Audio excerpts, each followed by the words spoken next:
Tamil the weight is over அப்படிங்கிற மாதிரி SSC தரப்புல இருந்து சிஜிஎல் அப்படிங்கிற நோட்டிஃபிகேஷன் வந்துருச்சு. கிட்டத்தட்ட 14,500 வேக்கன்சி. எஸ்எஸ்சி சிஜிஎல்னா என்ன அப்படிங்கிறது ஃபர்ஸ்ட் உங்களுக்கு தெரியணும்ல. ஃபர்ஸ்ட் எஸ்எஸ்சினா என்ன? ஸ்டாஃப் செலெக்ஷன் கமிஷன் அப்படின்னு சொல்லுவாங்க. இது வந்து பார்த்தீங்கன்னா ஒரு மத்திய அரசு ஆணையம், அதாவது தமிழ்நாட்டில் இருக்கக்கூடிய மத்திய அரசு அலுவலகங்களுக்கு தேவையான மத்திய அரசு வேலை வாய்ப்பை நிரப்பக்கூடிய ஒரு ஆணையம், ஸ்டாஃப் செலெக்ஷன் கமிஷன். ஸோ இங்கே தேவையான சிஜிஎல், அதாவது degree level vacancy, combined graduate level examination அப்படின்னு சொல்லுவாங்க. இதுதான் பார்த்தீங்கன்னா சிஜிஎல். இந்த சிஜிஎல் நோட்டிஃபிகேஷனில் 14,500 பேர் எடுக்கிறாங்க இந்தியா முழுவதும். இதில் என்னென்ன பதவிகள் வருது அப்படிங்கிறத நான் சொல்கிறேன் பாருங்கள். First assistant section category, assistant section officer category. இதில் ரயில்வேவாக இருக்கட்டும், இன்டெலிஜென்ஸ் பியூரோவாக இருக்கட்டும், எக்ஸ்டர்னல் அஃபேர்ஸ் அப்படின்னு சொல்லி பெரிய பெரிய நிறுவனங்களுக்கு தேவையான பதவிகள். இதில் தான் இன்ஸ்பெக்டர் ஆஃப் இன்கம் டேக்ஸில் இன்ஸ்பெக்டர் ஆகணும், சென்ட்ரல் எக்ஸைஸில் இன்ஸ்பெக்டர் ஆகணும், ப்ரிவென்டிவ் ஆஃபீஸர், எக்ஸாமினர் போன்ற பல பேருக்கு ட்ரீமாக இருக்கக்கூடிய ஆப்பர்ச்சுனிட்டிஸ் எல்லாமே இதில் தான் வரும். ஆல்மோஸ்ட் எல்லா டிபார்ட்மெண்ட்டும், NIA national investigation agency, narcotics control bureau, so இந்த மாதிரி டிபார்ட்மெண்ட். அதை விட ரொம்ப ரொம்ப முக்கியமானது பே லெவல் 5ல் பாருங்கள், உங்களுக்கு ஆடிட்டர், அக்கௌண்டன்ட் போன்ற பதவிகளும் இருக்குது. அதே மாதிரி பே லெவல் 4ல் பாருங்கள், போஸ்டல் அசிஸ்டண்ட், சார்ட்டிங் அசிஸ்டண்ட் பதவிகளும். தபால் துறைக்கு தேவையான போஸ்டல் அசிஸ்டண்ட், சார்ட்டிங் அசிஸ்டண்ட் எடுக்கிறாங்க. அதை விட ரொம்ப முக்கியமான டாக்ஸ் அசிஸ்டண்ட் அப்படிங்கிற போஸ்டிங்ஸ் வந்து எடுக்கிறாங்க. இந்த மாதிரி பதவிகள் எடுக்கக்கூடிய முக்கியமான நோட்டிஃபிகேஷன் எஸ்எஸ்சி சிஜிஎல். எனக்காக வீடியோவை ஸ்கிப் பண்ணாமல் பாருங்கள். ஏன்னா இந்த நோட்டிஃபிகேஷன் அப்படிங்கிறது அந்தளவுக்கு காம்ப்ளிகேட்டடாக இருக்கும். நிறைய முக்கியமான விஷயங்கள் எல்லாமே கொடுத்துருக்காங்க. வீடியோவை ஸ்கிப் பண்ணாமல் பார்த்தா தான் உங்களுக்கு தெளிவாக எல்லாமே புரியும். இந்த நோட்டிஃபிகேஷனை நான் ரீட் பண்ணி அண்டர்ஸ்டாண்ட் பண்ணவே கிட்டத்தட்ட 1.5 மணி நேரம் எனக்கு டைம் ஆனிச்சு. அந்த அளவுக்கு காம்ப்ளிகேட்டடான நோட்டிஃபிகேஷன். பட் என்னென்ன போஸ்டிங்ஸ், எப்படி எடுக்கிறாங்க, என்ன ஏஜ், எல்லாத்தையுமே நான் டீட்டெயிலாக சொல்கிறேன். SSC CGL, SSC staff selection commission எப்படி தமிழ்நாட்டில் டிஎன்பிஎஸ்சி இருக்கோ அது மாதிரி சென்ட்ரல் கவர்மெண்ட்டுக்கு இந்த எஸ்எஸ்சி இது வந்து ஒரு ஆணையம். இதில் பல்வேறு நோட்டிஃபிகேஷன் விட்டு ஆட்கள் எடுக்கிறாங்க. அது உங்களுக்கு இப்போ புரியும் அப்படின்னு சொல்லி நினைக்கிறேன். ஆனால் நம்ம தமிழ்நாட்டில் இருக்கிற பசங்க டிஎன்பிஎஸ்சிக்கு கொடுக்குற ஆர்வத்தை இந்த எஸ்எஸ்சிக்கு கொடுக்க மாட்டாங்க. ஏன்னா நிறைய பேருக்கு இதை பற்றின அவேர்னஸ் அப்படிங்கிறது இருக்காது. Combined graduate level examination portal open பண்ணியாச்சு. 4/7 வரை உங்களுக்கு டைம் இருக்குது. இதற்கான ஃபீயை வந்து நீங்கள் ஆன்லைனில் பே பண்ணிக்கலாம். டயர் 1, டயர் 2 அப்படின்னு சொல்லி 2 எக்ஸாமினேஷன் இருக்குது. இந்த எக்ஸாமினேஷன்ஸ் ஆகஸ்ட் அப்புறம் டிசம்பர்ஸில் உங்களுக்கு வந்து இருக்கும் அப்படின்னு சொல்லியிருக்காங்க. எதுவும் டவுட் இருக்குது அப்படின்னா டோல் ஃப்ரீ ஹெல்ப்லைன் நம்பர் கொடுத்துருக்காங்க. அலுவலக நாட்களில், அலுவலக நேரங்களில் நீங்கள் கால் பண்ணி இங்கிலீஷில் பேசி உங்களுக்கு இந்த அப்ளிகேஷன் தொடர்பாக, நோட்டிஃபிகேஷன் தொடர்பாக என்ன சந்தேகங்களோ அதை ப்ராப்பராக அந்த பேஜ் நம்பர், அந்த பாயிண்ட்டை மென்ஷன் பண்ணி நீங்கள் கேட்டால் உங்களுக்கு வந்து அவங்க ரிசால்வ் பண்ணுவாங்க. ஓகே, இந்த நோட்டிஃபிகேஷனுக்கு ஆண்கள் பெண்கள் இருபாலருமே தாராளமாக அப்ளை பண்ணலாம். அதில் குறிப்பாக பெண்களுக்கு நிறைய பெண்கள் அப்ளை பண்ணுங்க அப்படின்னு சொல்லி இவங்க என்கரேஜ் பண்ணுறாங்க. அதாவது அனைத்து பிரிவை சேர்ந்த பெண்களுக்கு ஃபீஸே இல்லை அப்படிங்கிற ரிலாக்ஸேஷன் வேவரும் கொடுத்துருக்காங்க. ஓகே, ஸோ மேல் ஃபீமேல் இருபாலருமே இந்த பதவிக்கு அப்ளை பண்ணலாம். Okay, combined graduate level examination அப்படி சொல்லுவாங்க. இதில் வந்து வேரியஸ் குரூப் பி மற்றும் குரூப் சி லெவல் போஸ்டிங்ஸ் எல்லாத்தையுமே ஃபில் பண்ணுறாங்க. அதான் இதில் கொடுத்துருக்காங்க பாருங்களேன். In different ministries, department, organisations and government of, அதாவது இந்தியா முழுவதும் இருக்கக்கூடிய முக்கால்வாசி மினிஸ்ட்ரியஸ், டிபார்ட்மெண்ட், ஆர்கனைசேஷன்ஸ், அதாவது மத்திய அரசு நிறுவனங்களுக்கு தேவையான பதவிகள் எல்லாத்தையுமே சேர்த்து ஃபில் பண்ணுறாங்களாம். ஸோ இது வந்து பார்த்தீங்கன்னா டிகிரி எலிஜிபிலிட்டியில் இருக்கிறது எஸ்எஸ்சி சிஜிஎல். இதே மாதிரி 12th எலிஜிபிலிட்டிக்கு இருக்குது, 10th எலிஜிபிலிட்டிக்கு இருக்குது, சிஹெச்எஸ்எல், எம்டிஎஸ் அப்படின்னு சொல்லி. இதுவும் அப்பப்போ அப்கமிங்கில் வரும். சேனலை சப்ஸ்கிரைப் பண்ணி வச்சுக்கோங்க. ஓகே, அடுத்து பாருங்கள், பே லெவல் 7 அப்படிங்கிற பதவி. அதாவது இதை அப்படியே செக்ரிகேட் பண்ணியிருக்காங்க. ஃபஸ்ட்டு ஹை லெவல் வேக்கன்சியை கொடுத்துருக்காங்க. இது எல்லாமே குரூப் பியில் வருது. இதில் என்னென்ன டிபார்ட்மெண்ட், என்னென்ன போஸ்டிங் அப்படிங்கிறத பார்த்துக்கோங்க. Central secretariat service, intelligence bureau, ministry of railways, external affairs, AFHQ, இந்த மாதிரி பெரிய பெரிய டிபார்ட்மெண்ட்டுக்கு தேவையானது. இந்த சைடு பார்த்தீங்கன்னா ஏஜ் லிமிட் மென்ஷன் பண்ணியிருப்பாங்க. 20லேருந்து 30 வயசு வரை அப்ளை பண்ணலாம், இல்லை 18லேருந்து 30. இது வந்து பொது பிரிவினர் மற்றும் இடபிள்யூஎஸ்க்கான ஏஜ் லிமிட். இதில் என்ன ஏஜ் லிமிட் மென்ஷன் பண்ணியிருக்காங்களோ இதிலிருந்து எஸ்சி எஸ்டினா +5 இயர்ஸ் சேர்த்துக்கோங்க. பிசி எம்பிசி டிஎன்சி பிசிஎம்னா நீங்கள் ஓபிசியில் வருவீங்க, நீங்கள் +3 இயர்ஸ் வந்து சேர்த்துக்கோங்க. இதில் மென்ஷன் பண்ணியிருக்கிற வயது வரம்போட. ஓகே, ஏன்னா ஒரு போஸ்ட்டுக்கும் நம்ம சொல்ல முடியாதுல்ல. ஓகே, இதில் தான் inspector of income tax, central எக்ஸைஸ்கில் இன்ஸ்பெக்டர், ப்ரிவென்டிவ் ஆஃபீஸரு, எக்ஸாமினரு, இதெல்லாம் பார்த்தீங்கன்னா முக்கியமான பதவி. பல பேருக்கு ட்ரீம் ஜாப். அதே மாதிரி பாருங்கள் இஓ, அதாவது enforcement officer, assistant enforcement officer, department of revenue. இந்த மாதிரி பதவியெலாம் நம்ம படத்தில் இந்த மாதிரி இதெல்லாம் தான் பார்த்துருப்போம்னா இதுக்கு எப்படி போகிறது, எப்படி அப்ளை பண்ணுறது, எப்படி ப்ரிப்பேர் பண்ணுறது அது தெரியாது. அது நீங்கள் தெரிஞ்சுக்கணுன்னா இந்த நோட்டிஃபிகேஷனை அப்ளை பண்ணி தானே நீங்கள் போக முடியும். இப்போ உதாரணத்துக்கு இன்கம் டேக்ஸ் இன்ஸ்பெக்டர் ஆகணும் அப்படின்னு ஒரு ஆசை இருக்கும். ஆனால் அதுக்கு எப்படி போகிறது? தனியாக இன்கம் டேக்ஸ் டிபார்ட்மெண்ட்லேருந்து நோட்டிஃபிகேஷன் வருமா? வராது. இந்த நோட்டிஃபிகேஷனில் அப்ளை பண்ணி தான் போகணும். அதனால தான் சொல்கிறேன், நோட்டிஃபிகேஷனை ஸ்கிப் பண்ணாமல் அப்படி எண்டு வரையும் பாருங்கள், உங்கள் நண்பர்களுக்கு ஷேர் பண்ணுங்கள். ஓகே, இதே மாதிரி CBI, central bureau of investigation, அப்புறம் மினிஸ்ட்ரி ஆஃப் கம்யூனிகேஷனில், அதாவது போஸ்டல் டிபார்ட்மெண்ட்டில் inspector post, so narcotics department, இது பாருங்கள் director general of foreign trade, இதில் செக்ஷன் ஹெட்டு, இது எல்லாமே பார்த்தீங்கன்னா குரூப் பி லெவலில் வருது. எக்ஸ்பீரியன்ஸ்லாம் கிடையாதுங்க. என்ன ப்ரோ எல்லாம் பெரிய பெரிய பதவியாக இருக்குது, எக்ஸ்பீரியன்ஸ் அதெல்லாம் இல்லை. ஃப்ரெஷர்ஸே நீங்கள் தாராளமாக அப்ளை பண்ணிக்கலாம். அடுத்து பே லெவல் 6 அப்படின்னு சொல்லி கொஞ்சம் சேலரி கம்மியாக, இந்த இடத்துல பாருங்கள் 35,400 இருக்கா. ஸோ இது பாருங்கள் 44,900 ஆரம்பிக்கும். இந்த 44,900 இந்த பதவியில் எல்லாமே கிட்டத்தட்ட 1 லட்ச ரூபாய்க்கு மேலே சம்பளம் இருக்கும்.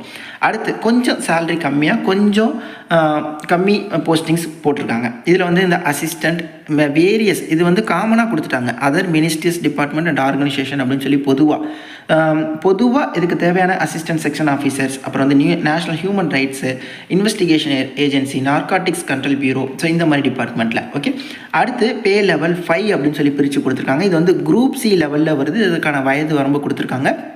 இதில் தான் ஆடிட்டர், அக்கௌண்டன்ட் போன்ற பதவிகள் ஃபில் பண்ணுறாங்க. அதே மாதிரி பே லெவல் 4 அப்படின்னு சொல்லி கொடுத்துருக்காங்க. இதுவும் குரூப் சியில் தான் வருது. இதில் தான் போஸ்டல் அசிஸ்டன்ட், ஸ்டார்டிங் அசிஸ்டன்ட், இது போன்ற டாக்ஸ் அசிஸ்டன்ட் போன்ற பதவிகள் எல்லாமே ஃபில் பண்ணுறாங்க. இதுக்கு ஆரம்ப சம்பளம் 25,500 81,000. இது பேசிக் பே தான். இதில் அடிஷ்னல் அலவன்ஸ் பெனிஃபிட்ஸ் எல்லாமே சேர்த்து இந்த பதவிக்கே கிட்டத்தட்ட 65,000 ரூபாய்க்கு மேலே சம்பளம் கேரண்டீடாக உங்களுக்கு இருக்கும். அதாவது பெனிஃபிட்ஸ் எல்லாமே சேர்த்து. ஓகே, அடுத்து பெரிய நோட்டிஃபிகேஷன், கொஞ்சம் டைம் எக்ஸ்டெண்ட் ஆகும், வருது, இது பண்ணாதீங்க. ஓகே, அடுத்து ஃபைனல் அலாட்மெண்ட் ஆஃப் போஸ்ட். அதாவது இப்போ நம்ம இந்த போஸ்ட்டில் அப்ளை பண்ணுறோம், நமக்கு எந்த போஸ்ட் அவங்க தருவாங்க அப்படின்னா basics of merit cum preference of post given by the candidates. நம்ம அப்ளை பண்ணுறப்போ என்ன போஸ்ட்டுக்கு ப்ரிஃபரன்ஸ் கொடுக்குறோமோ அதை பொறுத்தும், நம்ம எக்ஸாமில் பர்ஃபார்ம் பண்ணுற அந்த மெரிட் லிஸ்ட்டை பொறுத்தும் தான் நம்ம எந்த போஸ்ட்டை எடுக்கிறோம் அப்படிங்கிறது இருக்குது. இந்த நோட்டிஃபிகேஷனில் சில பதவிகள், அதாவது இந்த இன்ஸ்பெக்டர் லெவல் வேக்கன்சி, சென்ட்ரல் எக்ஸைஸில் எக்ஸாமில் ப்ரிவென்டிவ் ஆஃபீஸர், இந்த போல் இன்ஸ்பெக்டர் லெவல் வேக்கன்சிக்கு மட்டும் ஃபிசிக்கல் மெஷர்மெண்ட், ஃபிசிக்கல் டெஸ்ட் இருக்கும். மிச்ச பதவிக்கெல்லாம் தேவையில்லை. ஏன்னா இப்போ இன்கம் டேக்ஸ் இதிலலாம் இன்ஸ்பெக்டர்னால் போகிறது வந்து ஒரு டிஃபென்ஸ் போஸ்ட், ஒரு போலீஸ் போஸ்ட் மாதிரி. ஸோ அதுக்காக அந்த போஸ்ட்டுக்கு மட்டும் ஹைட்டு, வெயிட்டு இந்த இதில் க்ரைட்டீரியா கொடுத்துருக்காங்க. மீதி எல்லா பதவிக்கும் இருக்கணும் அப்படிங்கிற அவசியம் இல்லை. வேக்கன்சிஸ் பாருங்கள் 14,582. சத்தியமாக சொல்கிறேன், இந்த வேக்கன்சி இன்னும் இன்க்ரீஸ் ஆகும். ஏன்னா இந்த ரெக்ரூட்மெண்ட் முடிய 1 இயர் ஆகும். எக்ஸாம் வைப்பாங்க, அதுக்கப்புறம் ரிசல்ட் வரும், அது வரும், இது வரும், டாக்குமெண்ட், அதுக்குள்ளேயும் இந்த வேக்கன்சிஸ் கண்டிப்பாக இன்க்ரீஸ் ஆகும். இந்த முறைன்னு இல்லை, எல்லா முறையுமே நோட்டிஃபிகேஷன் வரப்போ இப்படி இருக்கும். அதுக்கப்புறம் வேக்கன்சி இன்க்ரீஸ் பண்ணி தான் அவங்க வந்து போடுவாங்க. ஓகே, அடுத்து பாருங்கள், இந்தியா முழுவதும் எல்லாரும் அப்ளை பண்ணலாம். ஏஜ் லிமிட் பற்றினதை நான் உங்களுக்கு சொல்லியிருந்தேன், இருந்தாலுமே நான் உங்களுக்கு சொல்கிறேன். ஏஜ் லிமிட்டில் இப்போ 18லேருந்து 27 வயசு வரையும் அப்படின்னு சொல்லி ஒரு பதவியில் மென்ஷன் பண்ணியிருக்காங்க. உதாரணத்துக்கு டாக்ஸ் அசிஸ்டன்ட் அப்படின்னு வச்சுப்போம். அந்த பதவிக்கு எந்த தேதியிலேருந்து எந்த தேதி வரையும் பிறந்தவங்க அப்ளை பண்ணலாம் அப்படிங்கிற தேதி வாரியான டீட்டெயில்ஸ் இந்த இடத்துல கொடுத்துருக்காங்க. ஓகே, ஸோ எந்த செட் ஆஃப் ஏஜுக்கு எந்த தேதியிலேருந்து எந்த தேதி அப்படிங்கிறத தெளிவாக அவங்க வந்து கொடுத்துருக்காங்க. ஸோ இதில் நீங்கள் செக் பண்ணிக்கலாம். அடுத்து ஏஜ் ரிலாக்ஸேஷன் அப்படிங்கிறத பற்றி நான் சொல்லியிருந்தேன். எஸ்சி எஸ்டினா +5 இயர்ஸும், ஓபிசி அப்படின்னா +3 இயர்ஸும் சேர்த்துக்கோங்க. அதில் இருக்க மென்ஷன் ஆகியிருக்கிற ஏஜை விட ப்ளஸ் போட்டு சேர்த்துக்கோங்க. ஓகே, அடுத்து நீங்கள் அப்ளை பண்ணுறப்போ உங்களோட 10th மார்க் ஷீட்டில் என்ன டேட் ஆஃப் பர்த் இருக்கோ அதை நீங்கள் கொடுங்க. அதை தான் அவங்க ப்ரூஃபாக கன்சிடர் பண்ணுவாங்களாம். வேறு எதில் இருந்தாலும் அவங்க கன்சிடர் பண்ண மாட்டாங்க. 10th மார்க் ஷீட்டில் என்ன ப்ரூஃப் இருக்கோ அதை கட்டாயம் கொடுங்க. ஓகே, அடுத்து ரொம்ப ரொம்ப முக்கியமானது, இப்போ பிசிஎம், பிசி, டிஎன்சி, பிசிஎம்னால் நீங்கள் ஓபிசியில் வரீங்க.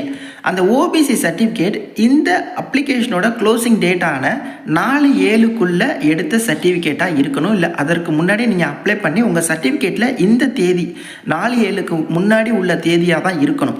இன்கேஸ் நீங்கள் அந்த தேதி போடாமல் இதுக்கு அப்ளை பண்ணி இன்டர்வியூ போய் டாக்குமெண்ட் வெரிஃபிகேஷனில் ஓபிசி கேட்டப்போ அந்த ஓபிசியில் இருக்கக்கூடிய தேதி இந்த லாஸ்ட் டேட்டை தாண்டி இருக்குது அப்படின்னா உங்களை கன்சிடர் பண்ண மாட்டாங்க. ஓகே, ஸோ அதாவது குரூஷியல் டேட் ஃபார் கிளைம் முக்கியமான தேதி என்ன?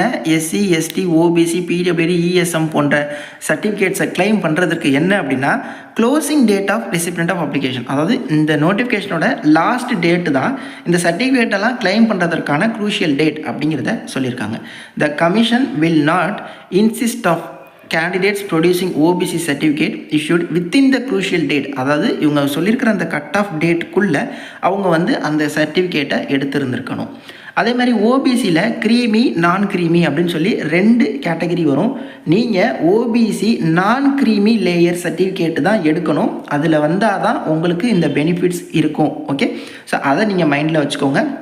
ஓபிசி கிரீமினா என்ன, நான் கிரீமினா என்னன்னு தயவுசெய்து யூடியூப்பில் சர்ச் பண்ணி பார்த்துக்கோங்க. அதில் உங்களுக்கு ஒரு அண்டர்ஸ்டாண்டிங் கிடைக்கும். ஓகே, அடுத்து மாற்றுத்திறனாளி நண்பர்கள். உங்களுக்கு இதில் நிறைய பதவிகள் இருக்குது. நீங்களும் தாராளமாக அப்ளை பண்ணலாம். சில டைப் ஆஃப் மாற்றுத்திறனாளி நண்பர்கள் அவங்களால எழுத முடியாது. அப்படி எழுத முடியாத சூழ்நிலையில் இருக்காங்க, 2 கைகளும் ப்ராப்ளம், இந்த மாதிரி ஃபிசிக்கல் லிமிட்டேஷன்ஸ் இருக்குது, எக்ஸாம் எழுத முடியலை அப்படின்னா நீங்கள் ஸ்க்ரைப் வச்சுக்கலாம். அதாவது உங்களுக்கு பதிலாக நீங்கள் சொல்ல ஒரு ஆள் எழுதுவாங்கல்ல, அந்த இதை கூட நீங்கள் வச்சுக்கலாம். உங்களுக்கு காம்பன்சேட்டரி டைமும் கொடுக்குறாங்க தேர்வில். நீங்கள் எந்தெந்த பதவிக்கெல்லாம் தகுதி அப்படிங்கிறதையுமே ஒரு டேப்லெட் காலமாக கொடுத்துருக்காங்க. அதையுமே நான் உங்களுக்கு காட்டுறேன். ஓகே, அடுத்து கல்வி தகுதி. ஸோ இந்த கல்வி தகுதியை பொறுத்தவரையும் எல்லா பதவிகளுக்குமே எனி டிகிரி முடித்தவங்க அப்ளை பண்ணிக்கலாம். 1/8/2025 இந்த தேதிக்குள்ளே நீங்கள் ஏதோ ஒரு டிகிரி முடிச்சிருக்கீங்க அப்படின்னா அப்ளை பண்ணிக்கலாம். இல்லை இப்போ நீங்கள் ஃபைனல் இயர் படிச்சுட்ருக்கீங்க, இந்த தேதிக்குள்ளே உங்களுக்கு ரிசல்ட் வந்துடும் அப்படின்னா ஆல்மோஸ்ட் வந்துடும் அப்படின்னா நீங்களும் இந்த 2025 பாஸ்ட் அவுட்ஸும் நீங்கள் வந்து எலிஜிபிள். ஓகே, சில பதவி உதாரணத்துக்கு இந்த statistical investigator, junior statistical officer, இது போன்ற பதவிகளுக்கு மட்டும் அவங்க மேக்ஸ் ரிலேட்டட் டிகிரி இல்லை ஸ்டாட்டிஸ்டிக்ஸ் ரிலேட்டட் டிகிரி முடிச்சிருக்கணும் அப்படின்னு சொல்கிறாங்க. இந்த 2 பதவிக்கு. மீதி உள்ள எல்லா பதவிக்கும் ஏதோ ஒரு டிகிரி முடித்தவங்க அப்ளை பண்ணிக்கலாம். சதர்ன் ரீஜனில் எக்ஸாமினேஷன் சென்டர்ஸ் பாருங்கள். புதுச்சேரி நண்பர்கள் தாராளமாக அப்ளை பண்ணலாம். சென்னை, கோயம்புத்தூர், மதுரை, சேலம், திருச்சி, திருநெல்வேலி, வெள்ளூர், இவ்வளோ இடங்களில் நீங்கள் வந்து தேர்வு மையங்கள் இருக்குது. நீங்கள் சூஸ் பண்ணி நம்ம தேர்வை வந்து எழுதிக்கலாம். அடுத்து பாருங்கள், ரொம்ப ஒரு முக்கியமான, ரொம்ப கவனிக்க வேண்டிய இடம் ஸ்கீம் ஆஃப் எக்ஸாமினேஷன். இதுக்கு வந்து டயர் 1, டயர் 2 அப்படின்னு சொல்லி 2 தேர்வு இருக்குது. இந்த டயர் 1 அப்படிங்கிறது சிம்பிளான தேர்வு. இந்த டயர் 1 அப்படிங்கிறது அதாவது அப்ளை பண்ணுற எல்லாருக்குமே பெரிய டெஸ்ட்டை வச்சு அவங்கள வந்து ஃபில்டர் அவுட் பண்ணிகிட்டு இருக்க முடியாது. அதனால் ஃபஸ்ட்டு டயர் 1 அப்படின்னு சொல்லி ஒரு எக்ஸாம் வைக்கிறாங்க. இந்த டயர் 1 அப்படிங்கிறது பார்த்திங்கன்னா உங்களுக்கு 1 மணி நேரம் டைம் கொடுக்குறாங்க. ஓகே, ஸோ இதில் 100 கொஸ்டின்ஸ் வந்து கேட்குறாங்க. மொத்தமாக 200 மார்க்குக்கு வந்து நடக்குது. Okay, so general intelligence and reasoning, general awareness, quantitative aptitude, English comprehension, 100 question, 1 மணி நேரம் டைமு. மாற்றுத்திறனாளி நண்பர்கள்னால் 1 மணி நேரம் 20 மினிட்ஸ் டைம், ஒரு 20 நிமிஷம் டைம் கூட கொடுக்குறாங்க. இந்த டயர் 1 அப்படிங்கிறது அப்ஜெக்டிவ் டைப்பில் இருக்கும். ஸோ இதில் வந்து நெகட்டிவ் மார்க் அப்படிங்கிறது 0.5 மார்க் வந்து டிடெக்ட் பண்ணுவாங்க. ஒரு கொஸ்டின் தப்பாக எழுதுறீங்க அப்படின்னா அரை மார்க் வந்து டிடெக்ட் பண்ணுவாங்க. இந்த டயர் 1ல் பர்ஃபார்ம் பண்ணுறவங்களை பொறுத்து தான் டயர் 2க்கு கால்ஃபர் பண்ணுவாங்க. டயர் 2 அப்படிங்கிறது கொஞ்சம் காம்ப்ளிகேட்டடான எக்ஸாம். இந்த டயர் 2ல் பேப்பர் 1, பேப்பர் 2 அப்படின்னு சொல்லி 2 பேப்பர் இருக்குங்க. இந்த டயர் 2ல் நல்லா நோட் பண்ணிக்கோங்க, பேப்பர் 1, பேப்பர் 2 அப்படின்னு சொல்லி. இதில் இந்த பேப்பர் 2 அப்படிங்கிறது தேவையில்லை. ஏன்னா இது இந்த ஸ்டாட்டிஸ்டிக்ஸ் ரிலேட்டடாக படிக்கிறவங்களுக்கு தான் அந்த பேப்பர் 2 அப்படிங்கிறது. ஸோ பேப்பர் 2வை மறந்துடும். டயர் 2ல் பேப்பர் 1 அப்படிங்கிறத மட்டும் மைண்டில் வச்சுக்கோங்க.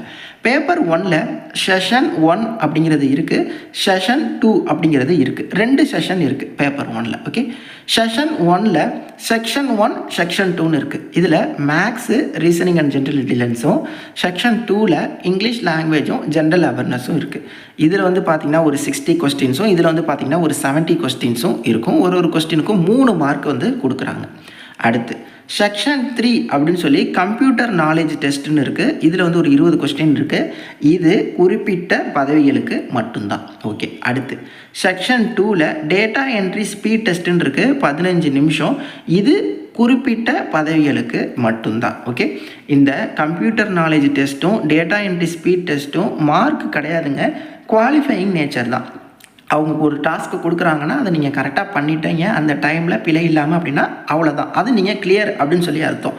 அது வந்து குவாலிஃபைங் நேச்சர், அதுக்கு ஒரு மார்க்கு, கட் ஆஃப் அதெல்லாம் கிடையாது. ஆக மொத்தம் இந்த 4 பார்ட்டில் நீங்கள் எடுக்கக்கூடிய இந்த செக்ஷன் 1, செக்ஷன் 2ல் எடுக்கக்கூடிய மார்க்கை வச்சு தான் உங்களுக்கு வந்து அந்த மெரிட் லிஸ்ட் அப்படிங்கிறது இருக்குது. ஓகே, இதில் பேப்பர் 1 அப்படிங்கிறது கம்பல்சரி ஃபார் ஆல் போஸ்ட், அதாவது அது நமக்கு தெரிஞ்சது தான், ஸ்டார்டிங்கில் உள்ளது. ஓகே, இதில் செக்ஷன் 1ல் என்ன இருக்குது, செக்ஷன் 2ல் என்ன இருக்குது, எல்லாமே வந்து கொடுத்துருக்காங்க. நான் இப்போ சொன்னது தான் வந்து கொடுத்துருக்காங்க. ஓகே, ஸோ இது எல்லாத்தையுமே நீங்கள் டீட்டெயிலாக நோட் பண்ணிக்கோங்க. அதாவது இப்போ டயர் 1 எக்ஸாமினேஷன் முடிஞ்சிடும், டயர் 2 வந்து கூப்பிடுவாங்க. டயர் 2ல் செக்ஷன் 1ல் உங்களுக்கு வந்து மேக்ஸு, இந்த ரீசனிங்கு, ஜென்ரல் இன்டெலிஜென்ஸ் எல்லாமே வந்து இருக்குது.